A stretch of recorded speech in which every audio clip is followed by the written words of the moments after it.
How's it going, everybody? Welcome to the channel. This is Big Day Dave, and this is a map tour for a new mod map to Farming Simulator 22 called Junges Farm. And we're going to start with the description from the mod hub, and it reads, inspired by the real farm located in Quirincia, which is a city located in the state of Mato Grosso, Brazil. Close to the northeast region of the state, the city is known for its strong agricultural economy and for being an important grain production hub, especially soybeans and corn. The size of the lands varies between small, medium, and large size fields, taking advantage of the Brazilian calendar with the addition of the new black bean crop. The map contains 37 cultivatable fields.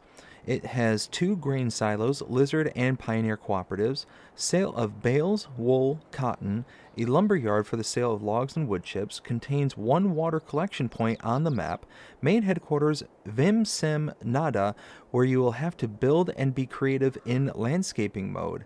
Sales of potatoes, beets, milk, and eggs will be made at the market. Limestone mine where you can pick up with your favorite truck or trailer. Sugarcane factory where you can sell your sugarcane and beet productions.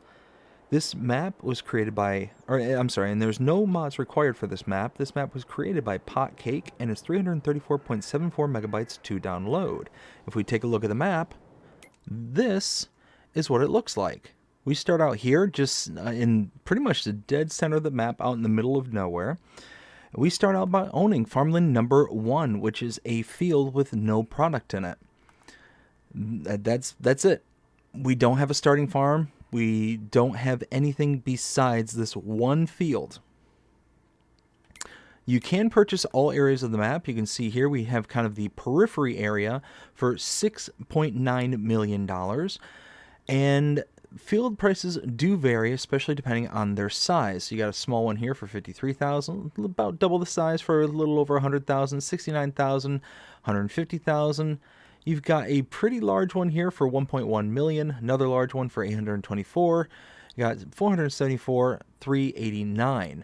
And then you've got a couple of like forestry bits and whatnot that's kind of strewn out. So this all is pretty much forestry, all this kind of periphery highlighted area here. But you do get a little bit up here for $641,000 and another one here for $131,000. So there's a little bit of diversity on this map, but it's not a lot.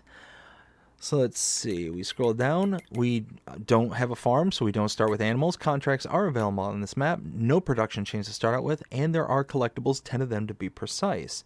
If we take a look at mods specific to this map, starting in the buy menu, there's nothing under here, but under the build mode, if we take a look under there, starting under buildings and sheds, we scroll to the right, you'll see the Junges Farm mod that is mods specific to this map, and then under silos, we'll also have one right here. There is nothing under silo extensions, containers, tools, or farmhouses. Take a look under productions and factories. You'll see here on the very far right, Milmon Dairy. That is a mod specific to this map. And then also under selling points, you have the supermarket, also specific to this map. Nothing for greenhouses, orchards, or generators. There is no mod specific to this map for animals or under decorations or under landscaping. So that is everything for mods specific to this map. Now, we start out in the middle of nowhere, so what I'm going to do is I'm going to go ahead and teleport to where our starting equipment is held, which is up by the shop area in the northwest corner of the map. So here we are in the northwest corner of the map, right where all of our starting equipment is. Again, we don't have a farm, so it's just kind of all just stacked up here at the shop. Like you just showed up, you just bought land, and you're ready to farm, but you don't have anything to store it with. You're just kind of hanging out here. How's it going, everybody? Editing Dave here, and it just dawned on me as I was going through and putting this video together, realized I didn't show off any of the owned items and what you start out with. So I'm just going to go ahead and cut it in right here. So starting with the owned items, medium tractors, we have a Fendt 724 Vario.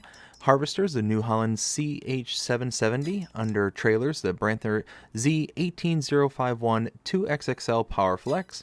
The header for the New Holland. Under cultivators, we have the Lemken Schmarg 9500K. Under planters, the Kverneland Optima RS. And under fertilizer spreaders, the Amazon ZATS 3200. And now I'll go ahead and kick it back over to the original tour. repair trigger right here, and a shop menu trigger is around the corner and right here. And now I'm stuck. There we go. So let's hop into our tractor and we will head out.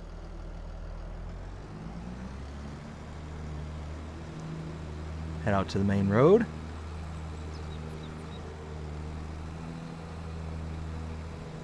And then down here, tucked away inside here, this is the cooperative sell point. Right next door is the gas station. And then down here,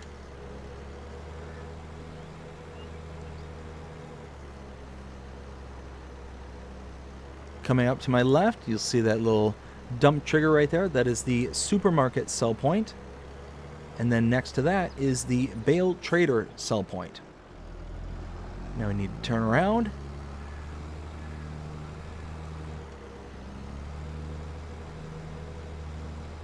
And in between points of interest, there is wide expanses of area that is just going to take some time to get to.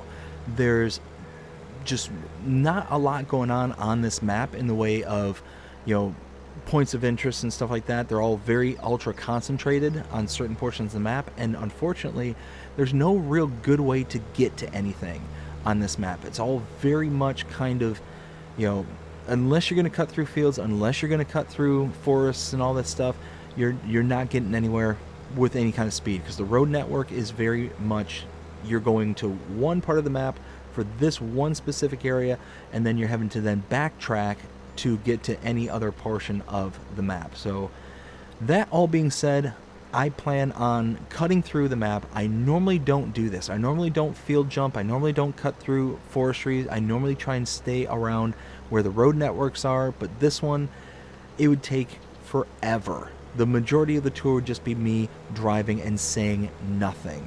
So that's what we're going to do, is we're just going to cut through places when it is possible. Now here we have the sawmill. Input is right here. Wood cell trigger here. We've got our production buy point, 100,000 to buy the sawmill.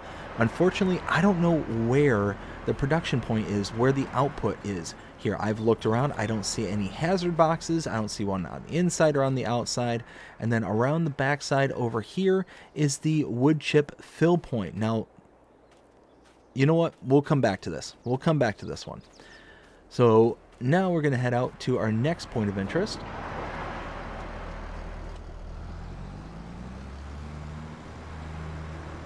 We're going to head down the road.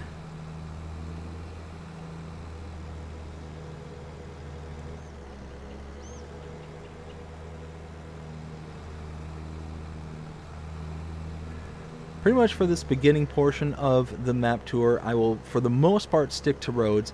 Now, this is going to be right up here where I kind of make my first leap through the foresty bits, because, again, I would have to go up and around and over to the road over there in order to just connect to this road that's right through this kind of woodland here. Oh, that's the... directly in front of me, off to my immediate left, is the water fill point. It's not actually located on the map, and that's why I'm just kind of stopping here, because I just realized it was there.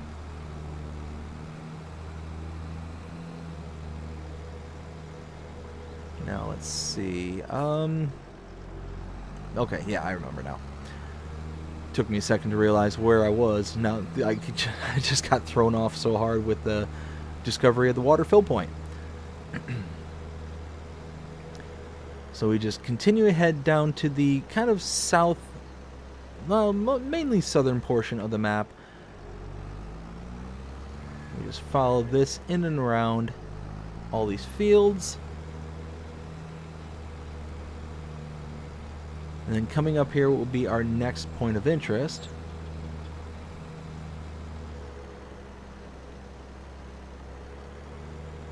So we follow the trail down here going south. You will start to see this next point of interest come into view right around this corner here. There we go. Come through the entrance here.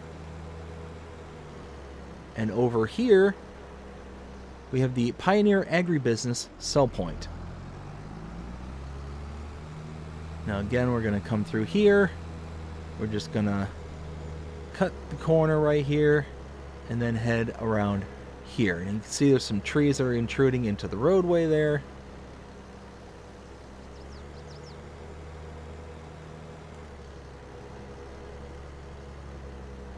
And now we're just going to follow this road all the way down to the bottom left-hand corner of the map, the southwest portion of the map.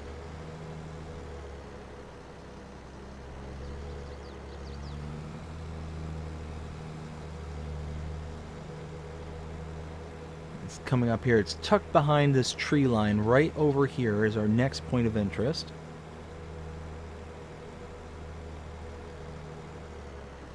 Okay, right over here, you can see it coming into view.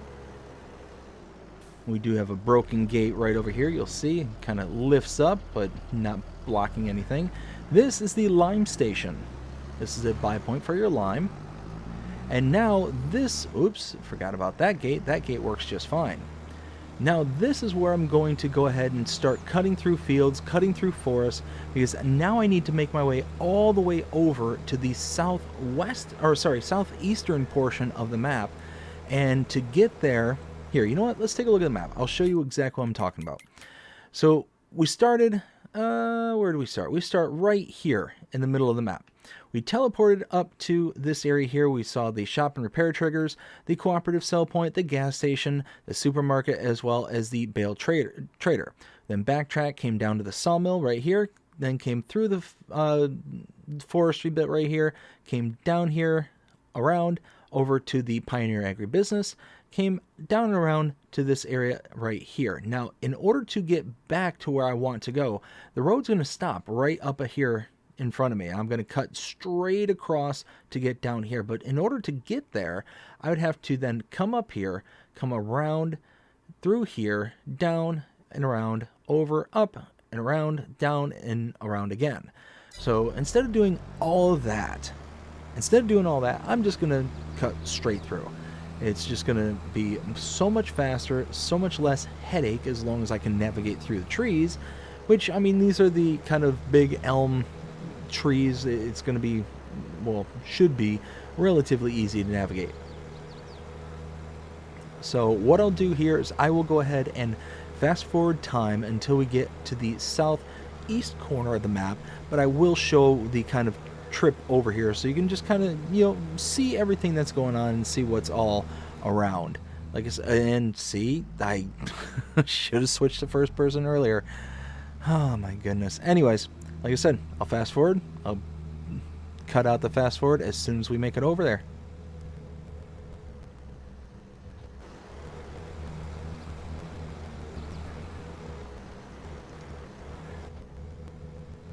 Alright, coming up here in front of me is the Cotton and Wool Trader sell point. We then need to follow this around, going north to our next set of interests.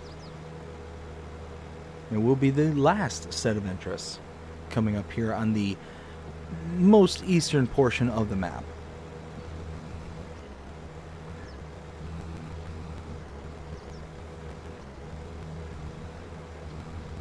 Alright, now coming up here as we go through the airport.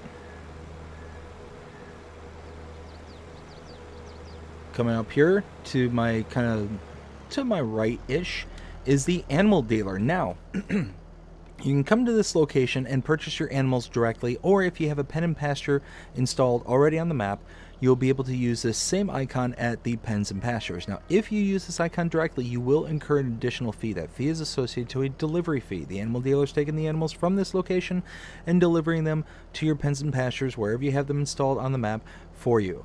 Now, you can save that additional fee by bringing the animal trailer to this location, I believe parking it right in this little kind of stone area here, and then using this icon. It'll then allow you to load the animals directly into the animal trailer, and then you save on that delivery fee as you deliver the animals to your pens and pasture yourself. Now, for context, it does get pretty expensive, especially depending on how many animals you're going to buy. For an adult cow, it's an extra $100 per adult cow on top of the base price. So if you're buying 60 cows, that's going to be $6,000. And then above and beyond that, for however many that you're going to buy and have the animal dealer ship for you. So it adds up pretty quickly. Now, right next door here, we have the Milmond Dairy. You can purchase this for $62,000. Input is right here. I have no idea where the output is. No idea whatsoever. It might be up here on this little ledge here. It could be anywhere around here. I have no clue, because I can't find the hazard boxes anywhere. Cannot find them whatsoever. So I've looked around, was trying to find them earlier, and just could not succeed in that at all. So now cutting through, directly in front of me is the sugarcane plant sell point, and that's it. That is everything here for the Junges Farm map. Now it's time to render my opinion and let you know what I think. 0 to 5 scale as per usual. I am not going to beat around the bush. I am not going to hide the lead on this one. I do not like this map. I don't. I do not like this map. Now, before I get into too much, I'm going to first start out by saying that everything that I say from this point on is for the purposes of constructive criticism. It is intended to where if this were to get back to the map maker, they have something to go off of to let them know, hey, these are the things that I personally feel would help benefit the map going forward if these updates were made. So it's not intended to be mean, it's not intended to hurt feelings or anything like that. It is specifically intended to be a actual constructive criticism and something that somebody could take back and do something with. So let me start out by saying something that I do like about this map is the color palette. I do like the color palette because it is very much toned down, and just it's not ultra bright, vibrant, colorful, and all that stuff. A lot of the kind of South American maps will have some elements of brightness to them, and it just really kind of feels off. I do like the red dirt look, and I like how it's kind of, it's certainly different than what you would see on a North American map, on a European map, and all that stuff. So all that's really nice. The color palette I do enjoy. Now, that being said, there are many, many, many things that I don't enjoy. Firstly, it just feels like this map was incredibly rushed. So, first thing I'll point out is the road network. If you look, you can see like this portion of the road seems okay. Like where my tractor is right now in the immediate, because it's about one grass length wide, and would make sense that if you have tractors and stuff going through here, that the 2 tracks that you're making are only going to create the ruts and deform the grass in the areas where the tires are making contact. So the items that are through here the most with the shortest wheelbase is going to, define where the grass stops growing. But you look here in front of me, and there's many portions where it's significantly wider than, say, a 2-track would be. It's almost like they just got thrown down in this kind of track pattern. You have loads of trees that are either growing into the roadway or are directly in front of the road network. We saw one earlier where I had to kind of skirt around into a field in order to get to it, which is a huge deal. If you own that field, you're running into the crop. Here's another example where the tree is growing into the roadway, is right on top of things. So that really makes it to where it's very hard to avoid these sometimes, especially if you have bigger equipment. And this is a map that's intended for big, large equipment. So all that being said, if you own these fields, you're going to crush product. You're going to crush crops, and that's going to be incredibly, incredibly annoying. On top of that, There are parts of this landscape that just feel very jagged, very kind of, again, just rush and kind of thrown together. The sawmill area is a perfect example. Let's go ahead and just go there. We go to the sawmill, which is right over here. You can see how there's these mounds underneath these concrete pads that is where you're supposed to designate for the sell point. So, and now it's raised up on top of this mound. It just, again, like a lot of these buildings have mounds that are all around them, and it just doesn't make sense as to why the mounds would be there in the first place. On top of that, this area in particular, you've got the wood chip pickup point right here. There's no way to get back here. There's not like a road or anything. You have to cut through the tree line in order to get back here to do anything with the wood chips. You may be able to squeeze through here with a tractor and trailer. Maybe if you're driving very slow and very careful, you might be able to get through with some small equipment, but that just, again, just seems like an afterthought that this was here. On top of that, there's the huge drop off of the ledge here. This gaming surface that we're on here, it's very evident, extremely evident that it's here. You even have views of the bridge that's supposed to lead off of the map where there's no supporting structures whatsoever. I understand that there are going to be limitations for map makers and stuff, but there's many examples where the kind of outer periphery, this picture that's out here, is far tighter and much cleaner looking than this. This is a really glaring example of, in my opinion, what not to do when it comes to making a map. This, like, if I'm in this field over here, I can see this drop off from anywhere in this field. It is very much stands out. And even at ground level, you can see that there's just something there that's missing. There's so many different examples. And then you go up to the northern portion of the map where the other equipment is. Again, you get this huge drop off right here with the fence. I mean, it doesn't look natural. Everywhere you go, it just doesn't look right. You know, again, you get these really kind of bumpy, hilly kind of bits along just very random and odd places. You got this kind of built up road network right here with this kind of bumpy kind of, like, it makes sense because this is supposed to be kind of a you know, like a dirt pad right here. So it makes sense that this isn't going to be perfectly flat or anything. That's fine. That's fine. But there's plenty of examples where this dirt path is just doesn't make a lot of sense. The bumpiness doesn't make a lot of sense. So it's just, I don't know, one of those where there's just so many different examples of the kind of where it just feels like things have been kind of slapped together. And again, this whole area, if you're up here, and which you're going to be up here a lot because it's a shop, it's sell points, it's all this stuff, you're going to see this. You're going to notice all this kind of stuff. And then again, you see things like this, the little patches of grass that's inside the road network. Again, it just looks like things have been just slapped together. Now, things like this may be because, and again, you got this kind of disconnecting between the road network and the kind of ground terrain here. This might be an issue based on it was being developed on PCs and then the kind of bringing over to console. That certainly is possible. I'm not saying that, you know, this is like the absolute fault of the map maker or anything like that, but there's a lot of examples of this, and it just looks like things were just kind of rushed and put together rather than, you know, adequate amount of testings done. Now, I could be wrong about that. I could be 100% wrong about it. I'm not trying to be accusatory or create accusations in any sort of way. I'm just saying that's what it feels like because there's so many different examples of these things happening.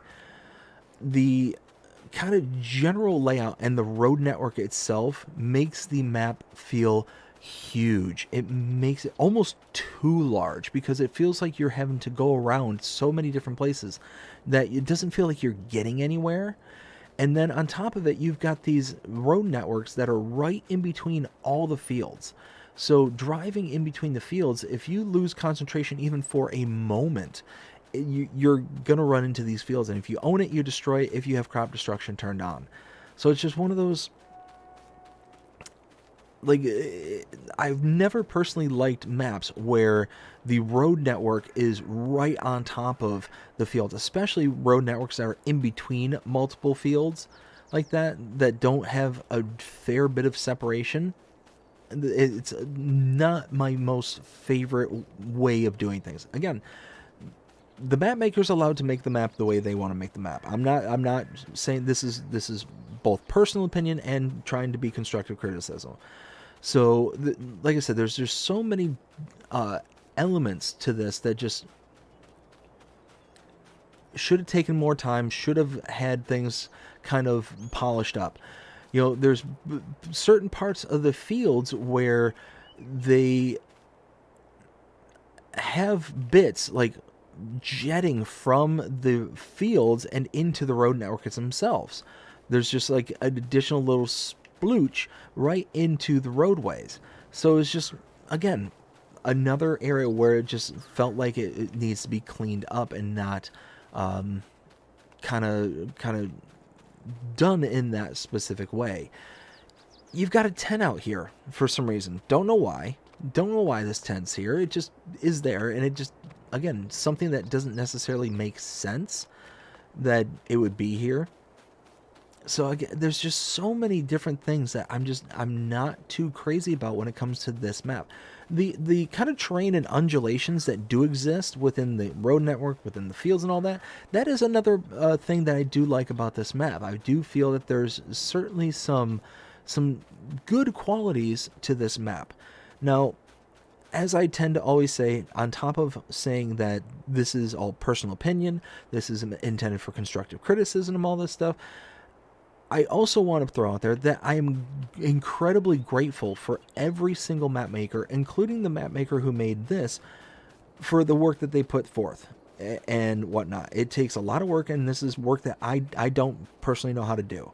So it's one of those that I can sit here and critique this and say, well, this, that, and the other. But at the end of the day, I would never be able to create even this, something that I don't necessarily care for. So let me make sure that I throw out there that I do greatly appreciate the work, the time, and the effort that it takes for a map maker to bring this kind of stuff out. Now, again, here's another example of something that really kind of stood out to me is this, like, pothole right here, this kind of divot that's here. Just, where would this have come from? I don't know. I don't know why this hole is here, and it has a water fill point or water line right here. Just, again, just seems kind of out of sorts and not necessarily there. You've got this one lone light pole all by itself. There's not a light pole to be found anywhere else but right here. Again, it's just something just doesn't add up. It doesn't add up. And the more you go around, the more you look, and the more kind of you assess what's happening here. Again, you've got this little area right here, which this almost looks to be maybe a placeable area for you to be able to build up. But in order to build it up, you have to buy this area here, which is almost $1 million. $1 million. And there's not really another good area per se that is going to be able to be built up. You can do this area here, which is going to have a lot of forestry you have to cut out first, and then you can kind of build it up, smooth it out, and build your farm from there. You've also got this little area up here, which you could do kind of the same thing, but again, you're talking $641,000, and you're going to have to do the forestry, and you're going to have to do everything else. It's just, there's a ton. There's a lot of things that just really kind of left a sour taste in my mouth, where I'm just not really keen on it. Again, you got this little right here, this little whatever this is, that just kind of jets into the field for one reason or another. I mean, if this was my field and I harvested and got rid of all this stuff, the first thing I'd do is take a plow or something, and I would straighten this edge out. But again, why is it there in the first place? I don't know. You know, again, you have one here. It's just, you've got all these kind of little indents and divots into the fields, into the road that don't necessarily add up, because I would have a really hard time believing that a farmer would have made this field and been like, and just kind of come in and around for no other reason. They would have, when plowing out this field and making the field itself, they would have just kept going straight. So I don't know. I just feel like this was kind of rushed. That was kind of put together, slapped together, and then here it is. Here it is. Now, you're going to have a ton of different things that you're going to be able to do on this map. You're going to be able to do forest, you're going to be able to do arables, and you can set up your own farms to be able to do animals and stuff like that. But again, it's just, you're going to have to go through and you're going to have to build this map up. This is not going to be one of those where you can actually just start out and kind of run with it. You have no fields, you have no product, you have nothing to start out with besides the equipment. So you're going to have to go through and wait a whole season before you can actually plant anything. Once you get, or harvest anything, once you get through the kind of whole harvest season and get to that point, then you're going to be able to turn around and eventually be able to farm it. But it's just, again, you're starting behind the 8 ball, and you're already starting out in kind of a bad spot. Again, you have this kind of patchy area that doesn't make a lot of sense. You got this 2-track here, but with no grass. Everywhere else has grass, and this is the kind of area that I'm talking about, where it's wider than what would make sense. The grass area would be wider than what makes sense. I'm okay with it being kind of jaggedy like this. But when it expands out like this, that doesn't make sense, because again, you're going to have the smallest set of equipment that's here time and time and time again that's going to create the ruts that's going to do this. And it just seems like, again, this was just put together and it's like, okay, that's fine, kind of thing. So again, I don't want to hammer too hard on any specific point. These are just kind of the point-by-point bullets that really just kind of caught my eye and really kind of stood out to me, that really I thought needed to be addressed in order to make this map feel cleaner, make this map feel like it's that it has the attention that it deserves. Every single map deserves, the time and attention it takes in order to make sure that it's good and polished. And I just think that this one's again, this is another good example to where the fence line is here and this fence post is floating. I mean, you might zip in here, zip in and out, and you might not necessarily notice this, but again, you got a floating post here, you got a floating post here, you got all these various floating posts that are just kind of, I mean, this is something you're going to see every time you come in here. As you're going to drive in, you're going to see floating posts. So it's just, again, one of those that is just extremely, extremely noticeable without there being like too much effort put in to be able to discover this stuff. These are all kind of things I just noticed when I was going around my original kind of walkthrough. So, like I said, it's just, there's a lot of things that need to be addressed for this map to be built up and to be put into a better position. Again, you got a post that's completely missing here. So you got this fence just kind of free floating here. It's almost as if this was supposed to be either a gate or something that's missing, or if it's, was supposed to be closed off, but I wouldn't see that necessarily because you got a road that's right here. So it's just, again, a lot of little things that are just adding up to be kind of a death by 1,000 cuts. And that's going to reflect in the score. So what would I give this map? Scale of 0 to 5. I would give this map probably a 1 as it sits right now. If the things are addressed to where the outer periphery, the kind of cleaning up of the road networks, cleaning up of the grass areas, cleaning up of the kind of floating fences and just the trees out in the middle of the road network. Like, again, this is the worst offender is the one I've seen right here. These trees are right in the middle. And these are the worst offenders. These should probably be off the road here, and you should be able to drive straight through. So yeah, I'd give this a 1. I'd give this a 1 because I just don't feel that there was either a glitch coming over to consoles, or that there was a just lack of polishing, of making sure that things are supposed to be the way that they are. And again, you got another tree that's growing into the road. So again, I don't want this to sound like I'm attacking the map maker. I want for this map to be, to be as good as it possibly can be. And I hope the map maker and anybody who listens to this understands that. But at the end of the day, that's how I feel about it. That's the score I give. But that's it. That is the entirety of the tour here on Junges Farm. I hope you enjoyed this map tour. If you did, please show me by liking, sharing, subscribing, following, commenting, doing all the things the algorithms enjoy you doing. The shows you're engaged with the channel and enjoying the content. And that being said, I hope you have a fantastic day. Take care.